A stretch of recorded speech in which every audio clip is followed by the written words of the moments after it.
This is feedback for Retaj on WR1 essay. Looking at your essay overall, I think you did a really good job. I really think you have a lot of great ideas in your essay. And what I like most is that it does have a good flow to it. One thing that you need to fix, formatting, like this little typing thing there, you need to delete that. Rafiq, you need to delete that. Going to the paper, you also need to make sure that you tab over on your paragraphs. I don't know why I went that far over, but just one tab just like here, and no space between the paragraphs. Okay, and same thing down here, tabbing over, not that big of a tab. I don't know, you got to fix it on yours. In the intro, I thought the intro was really good. The only thing that I would suggest is that there's a few words that I don't know what this word you're trying to say, which it helps to friction with people. I don't know what that was trying to, maybe make friendship, maybe.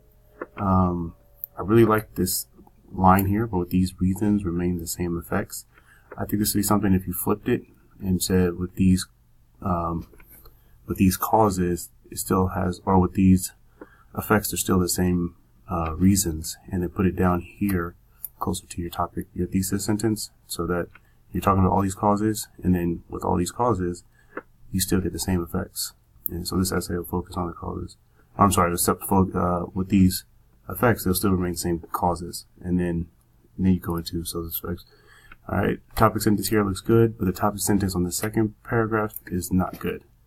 So with this one, he said one of the main reasons people travel is finding places perfect, direct, to the point. This one is like a hook or intro. You got to change that. It has to be more direct like this. Also, within your paragraphs, you need to do more examples.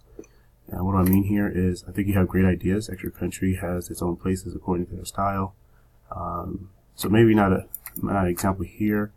Well, I don't think you really need this sentence because it's like advice, or at least put that down into your, this would be a good sentence to put into your conclusion, because your conclusion is kind of weak and it needs some more stuff. So that'd be something that'd be good down there, and then start going on about that. And then here you're saying, I would say, I would make this more, maybe this is kind of an example here. So I would just say something like, for example, many people like to learn about, culture through museums. And then you could say, give an example of how, like, France or Paris or England has all these museums where people can learn stuff. And he said other people like to learn about, learn about their food. And then you can go into how people can go shopping and stuff like that. And then you can say how people like diving. And then, you kind of do that. You say mountains and ocean areas. So, I mean, it's pretty good though. So, but the same thing for the second paragraph. I'd like to see some more examples when you talk about these different things. But overall, a really good essay. I'm really impressed. Your conclusion could be a little bit stronger. Like, I like the sentence that I just took from above. This would be a good, tell us how would somebody be careful to choose the right country? What would they do? Do they do an internet search? Do they just talk to friends? What do they look for? I think this is a lot more stronger than just saying it'll change your mood, and then tell us how to do this. That'll be really good. So make the changes and load it into week 5 essay. Make sure you save it with the correct name. Okay.